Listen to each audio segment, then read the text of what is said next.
Here we go.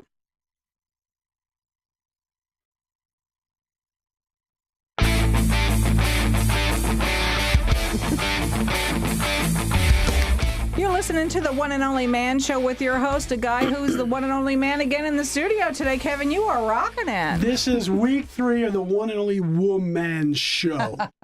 For 3 weeks straight, we've had the ladies on here. And I got to tell you, man, we had such a great response. Really excited about it. So what do? We bring them back. Because if the show is doing good with the ladies, the guys are gone. You didn't think it was going to be a bad show with a room full of women, did you? No, I mean, You're not I'm so going to admit blessed that. it's not even funny. You know, how many guys got it better than me? There's 4 women hanging out with me in the room. You know, it's just great. But we've had a killer response to these shows. Yeah, that's excellent. We really have. We had like 1,600 people kind of reach out and share and spread the word. And to me, that's rocking. Yeah. So what we do, we bring back the powerhouse this weekend. First of all, let's say happy birthday, Felicia. Welcome back. Yes. To the One and Only Man Show. So we've got Felicia with us today. We got Debbie with us, and we have Lisa in the house with us today. How are you doing? I'm doing great. I'm glad you're here. Thank you. I'm glad to be here. So far, nobody's told me no. That's pretty cool. That's awesome. Yeah, because I was really scared to ask everybody in the beginning. It's like, what are they going to say, yes or no? But Cindy, they all said yes. Yeah, so. you knew they were going to. Kevin, come on. Don't say that. Don't say that. No, I didn't. I really didn't. I was hoping. Really? I was praying. Yeah. Oh, no. Prayer works. There you go. You don't want to get a bad rap. You don't call the One and Only Man Show and you go inviting a bunch of women and it's like, oh boy, this ought to be real good. Dangerous. It's dangerous. And I'm like in the corner away from the door, so it's like there's nowhere for me to go. I'm here to block. That's it. I heard the lock. Felicia walks in, you just hear chick, and it's like, Oh, no. She locked the door. It's in for the count. That's it. So I behave myself because I got nowhere to go. You don't. You do. Yes, you do. You can only go somewhere else. That's it. So like, okay, here we are. We're like, we're going for a full month of January. And guess what, Cindy? Again, no Harry. None whatsoever. Yeah, you know what? I wasn't going to bring his name up at all. I mean, let's not even go there. I don't know what to do anymore. I don't know. I'm about to say he's dead to me, but you know, I'm going to give him one more shot. We're going to kick off. There's Harry. Okay, he's okay. Wayne's putting Harry's picture up, and there he is, perpetual, just leaning on the van, doing nothing. Wayne's getting so tired, he doesn't want to put his picture up. Yeah, I know. He's like, I'm tired of pressing this guy's button. Yeah. There he goes. There you go. There's our Harry Catch-a-Lair doing nothing. So I heard he went on a cruise this week. Oh, and, yeah. He was all excited when he was about to go, but when he get on, he called me up. He says, actually, he didn't call me up. He Skyped me from the ship. So I think he was close to Mexico somewhere. And he got all scared, and he's like, Kev, he goes, this is like the Redneck Riviera. What? Goes, Oh, yeah, really? Yeah. So it was like one of them cruises you pay $69 for. So what do you expect, Harry? Yeah, That's what you get for $69. Yeah. No, but we can't wait for him to get back. But no, we're not waiting for nothing. We don't even care what he does anymore. Care. That's it. We're if he done shows with up, that. he shows up. Bum. Whatever. He's some bum. He's a bum. Yeah. But we don't have any bums today. I got the girls here. A1. And I'm really excited about the show because, like, everybody always asks me, Kev, what are we going to talk about? And I never tell anybody. You know that. You know, once in a while, I'll be like, we'll talk about this. But I usually just come in here, the mics go on, and we go. Right. Yeah. But last Wednesday, so I'm at Central, and this guy comes. Don't even know who he is. And he's an older guy. He's probably in his 70s. He could be close to 80. I don't know. And honestly, I didn't know who the guy was. I just knew there was a speaker there. And he was the last person I would expect to be the speaker. I really was. I was so prejudging this guy wasn't even funny. Really? I was, man. I was like, why did you do that? I don't know, because maybe it was the hole in his sneaker. I don't know. It could have been something like that. But you never know. This guy got up and started talking. Uh-huh. And my jaw just hit the ground. Did he rock the place? This guy was unbelievable. Wow. So I'm going to put out his name. His name was Spencer Jones. He was unreal. This guy was so on fire. But you know what? I started evaluating myself during this whole little sermon that this guy's speaking because he was electric. Him and his wife were so electric. And I sat there and I'm going like, man, I'm just like, I don't know. Maybe I'm not walking the way I should be walking after looking at this guy because he was so sold out. This guy was like, you couldn't tell him anything. He was fearless. He was bold. He was sold out for Jesus. And I was like, wow, I got to be like that. How do I get like that? I couldn't believe it.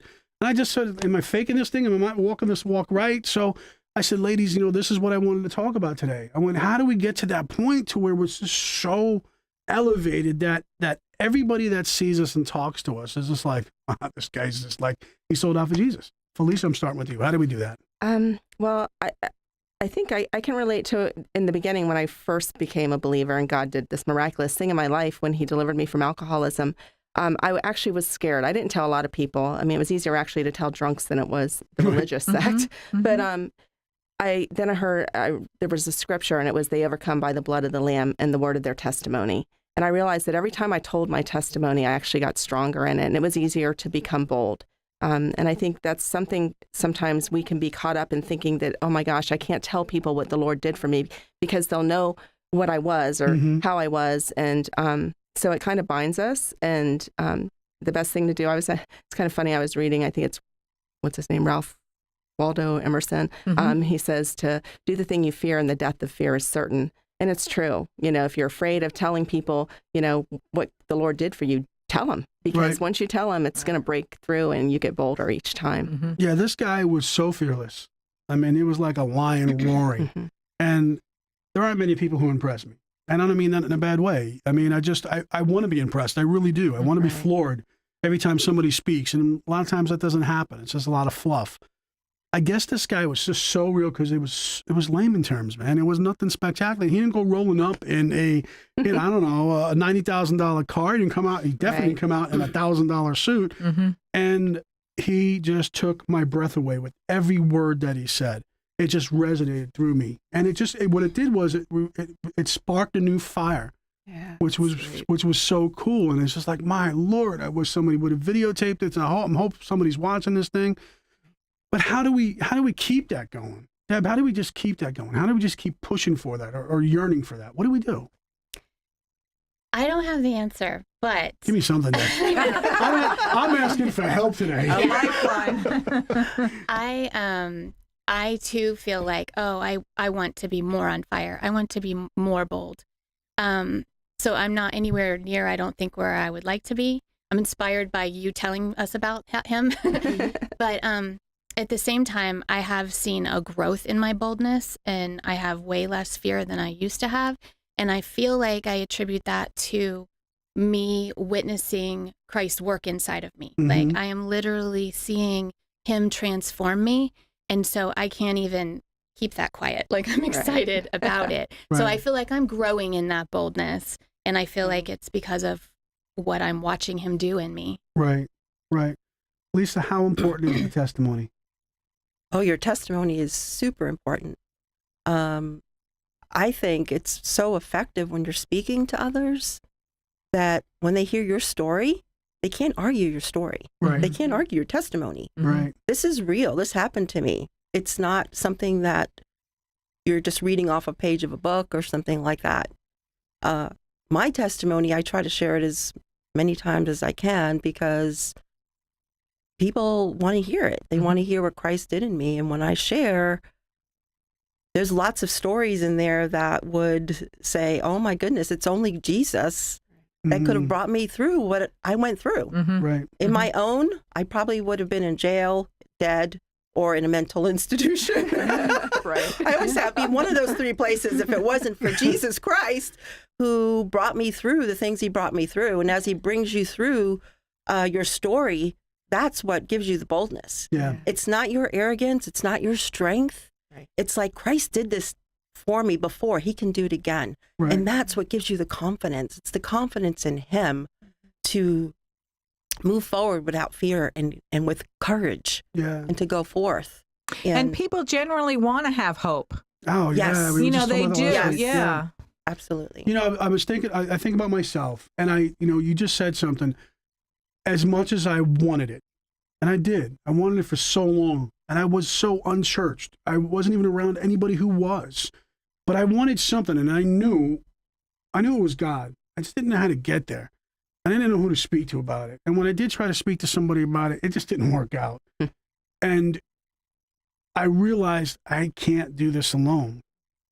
So when you see the walk that I walk today, and it's so far from perfect, that if you knew my past, you have to say God had something to do with this, because there's no way in heck that Kevin could have done this on his own. There's no way.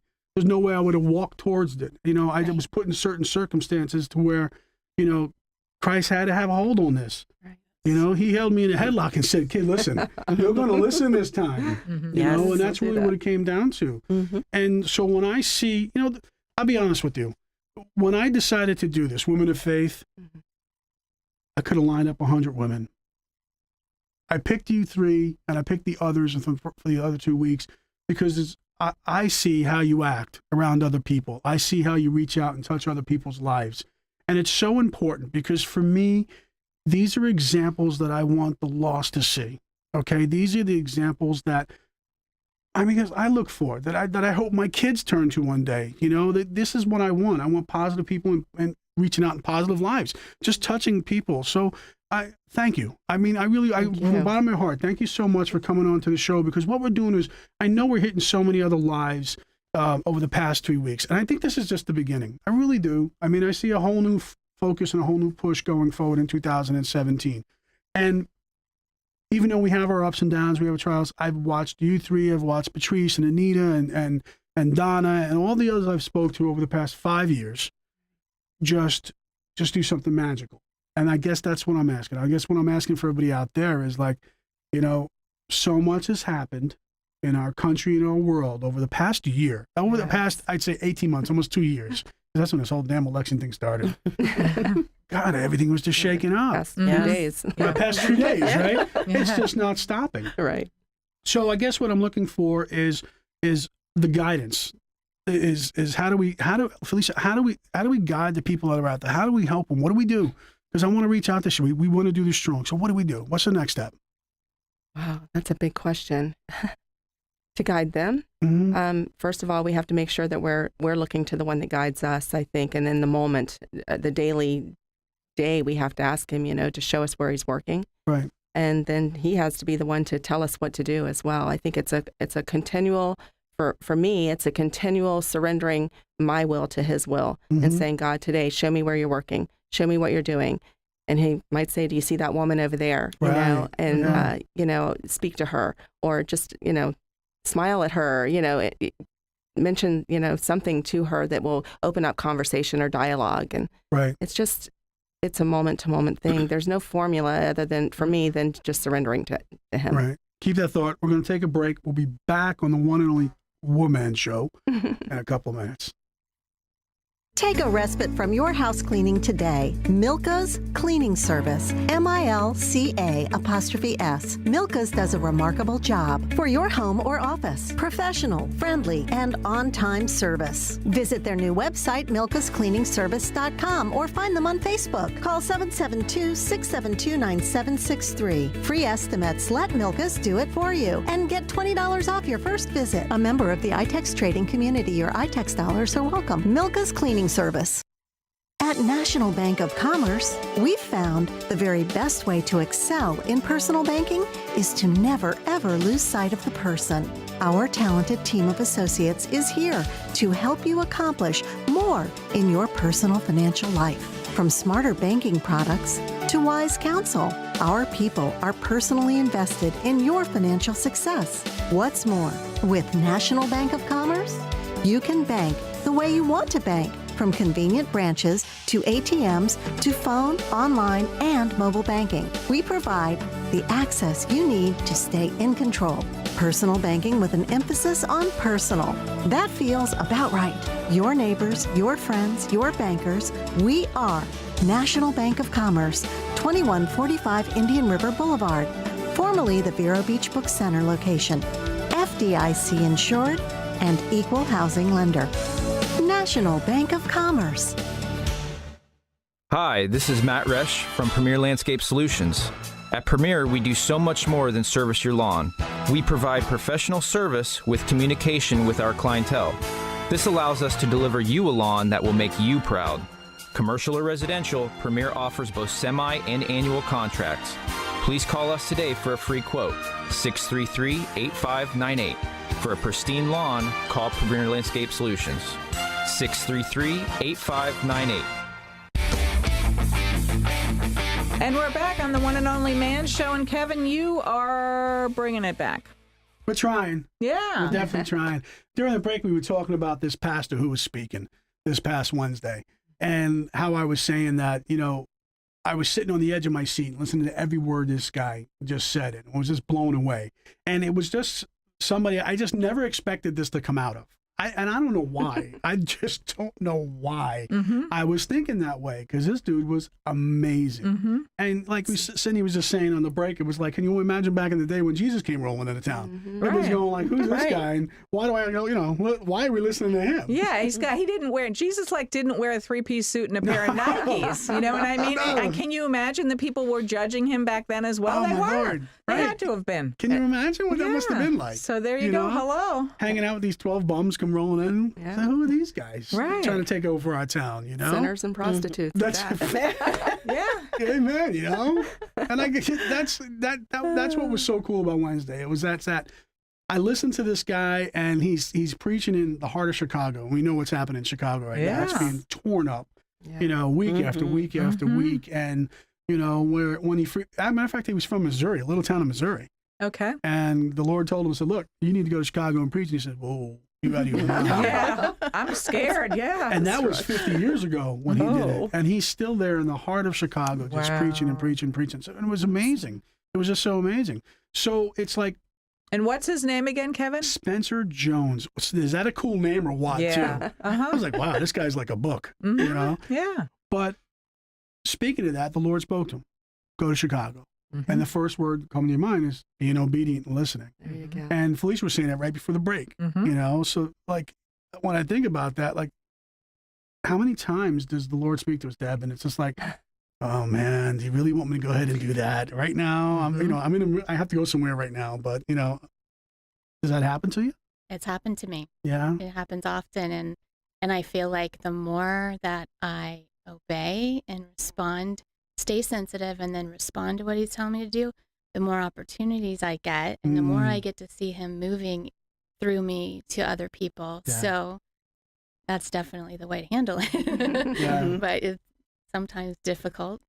It is. And you get scared. Yeah, you definitely get scared. I'll tell you a little story. I was South Vero Square, the parking lot one time, and I turned into a parking lot, and two big old boys, I guess, were trying to pull into the same spot. And it got ugly on their part. I mean, they came out and they gave me their best vocabulary, and my New Yorkese was really trying to ease out at that time. And I really contained myself. And I said, dude, how about I pray for you? And this guy was like, he didn't know what to do at that point, but he let me, which was pretty cool. Oh, and it just and that's not me. It would have been a 2-piece and it would have been over with for me back then, but it was a totally different Kevin, Awesome. Yes. So they went on the way, and I'm actually like leaning up against my car like, what the heck did I just do? What happened, But the coolest thing about it was across the street from there's a packing house across the street, and they were on lunch break. And this little Spanish girl comes up to me. She says, excuse me, pastor. And I was like, you what? No, wrong guy, trust me. And she's like, can you come over and pray for my friend? She's pregnant. And I was like, awesome. How do you say no? Wow. And so I went over, and it was one of the coolest experiences I've ever had in my life. But we're speaking about being obedient. So Lisa, opportunity. So when it hits us, I mean, it's God just saying, take it, run with it. What do you think? Absolutely. That's where the boldness comes in. Yeah. And like Deb was saying, for me, I've been practicing and trying to just take advantage of every opportunity and being obedient, listening to the Lord's voice.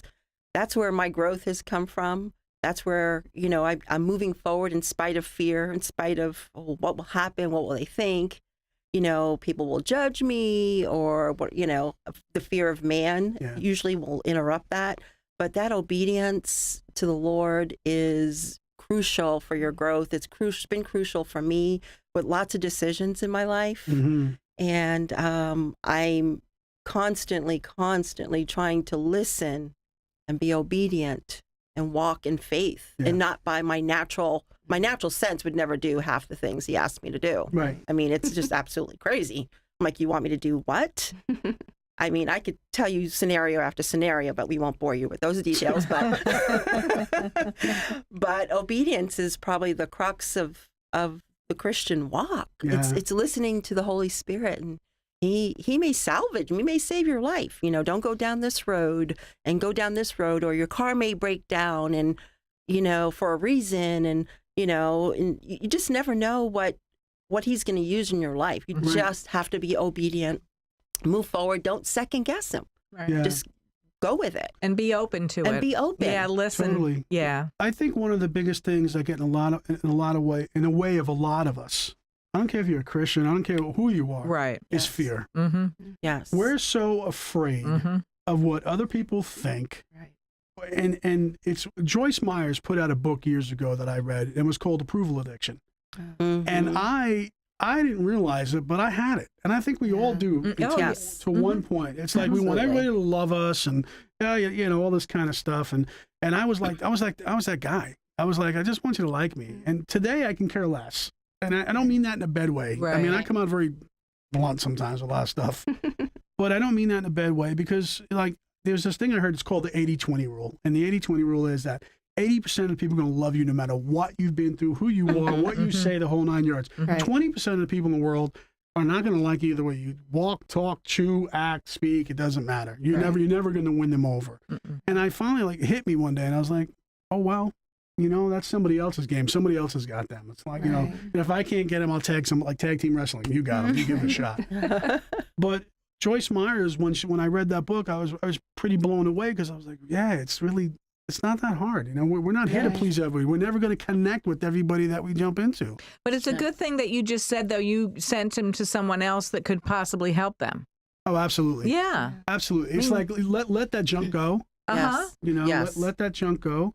And it'll be so much easier, because fear is so crippling. Oh, it's totally. You Yes. know, it just, it will grab a hold of some people and it will just buckle them over and put them in the fetal position in a corner. Yeah. And I think once we can drop that, we can cut that, there really is a beginning right there, because you're able to really push forward, you know. And like a lot of our listeners, especially the ones that have been reaching out to me lately, it's the first thing I hear in their voice is fear. They were fearful to pick up the phone and just call.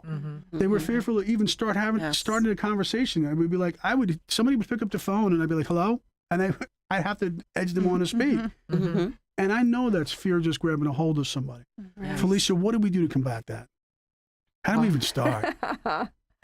You just walk through it.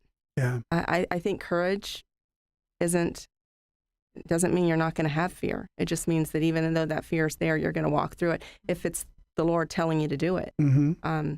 Because the obedience of that is it might test your faith while you're in the process, but once you get on the other side, it strengthens your faith. Yeah. And it gives you another story of what God does, which is giving him glory. You know, when you can say, well, this is what the Lord did. This blows my mind. It's like what Lisa was saying. I won't bore you with all the stories, but all those stories are really important.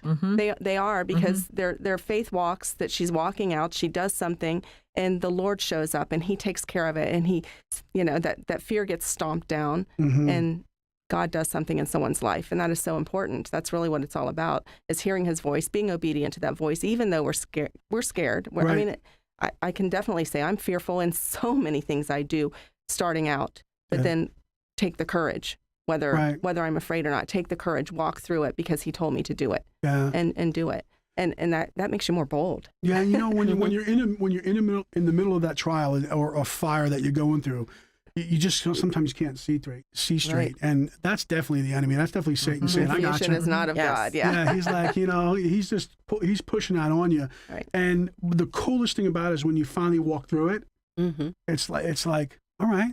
He did have my back thugh this. Wow, I did make it through this. What was I afraid of? What was I afraid of? And then the next thing comes a little easier, and then a little easier, and we're able to, you know, walk somebody through that.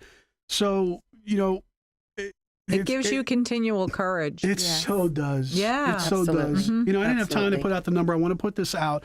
Anybody out who's out there that wants to reach out, find some help, just talk.